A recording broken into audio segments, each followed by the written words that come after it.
Et tout le monde, vous aussi, vous avez cette tendance à repousser les choses importantes. Vous vous dites « je le ferai demain », et puis demain devient la semaine prochaine, et puis jamais. On se sent coupable, on se traite de paresseux, mais si je vous disais que la procrastination n'a rien à voir avec la paresse, c'est une révélation qui a complètement changé ma vision des choses. En réalité, la science nous montre que c'est une réaction de notre cerveau.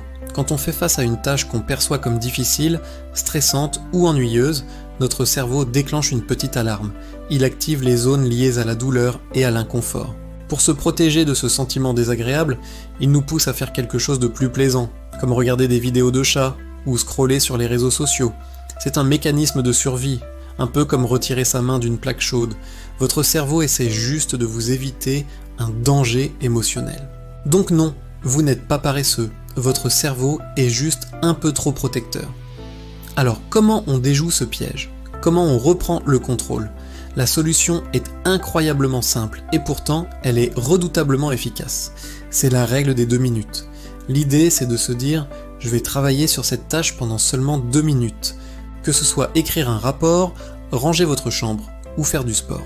Juste 2 minutes, pas une de plus. Pourquoi ça marche si bien? Parce que 2 minutes, c'est tellement court que ça ne fait pas peur à votre cerveau. Il n'y a pas de stress, pas de résistance. La barrière mentale s'effondre. Et ce qui est magique, c'est qu'une fois que vous avez commencé, l'inertie prend le relais. Ces 2 minutes se transforment souvent en 5, puis 10, puis 30. Le plus dur, c'est toujours de commencer. Une fois lancé, c'est beaucoup plus facile de continuer. Prenons des exemples concrets. Vous devez réviser pour un examen? Prenez votre livre et lisez une seule page. Juste une. Ça prend moins de 2 minutes. Vous voulez commencer le sport. Mettez vos chaussures et faites quelques étirements. C'est tout. L'objectif n'est pas de finir la tâche, mais de la commencer. C'est un changement de mentalité puissant.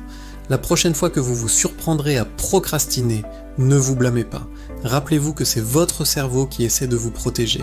Et puis dites-vous, allez, juste 2 minutes. Essayez cette technique, elle pourrait bien changer votre vie. Vous verrez, une fois que vous aurez brisé cette résistance initiale, vous deviendrez inarrêtable. Voilà pour aujourd'hui. J'espère que cette astuce vous aidera autant qu'elle m'a aidé. Si vous avez aimé cette vidéo, n'oubliez pas de mettre un pouce bleu, de vous abonner et d'activer la cloche pour ne rien manquer. A très bientôt pour d'autres conseils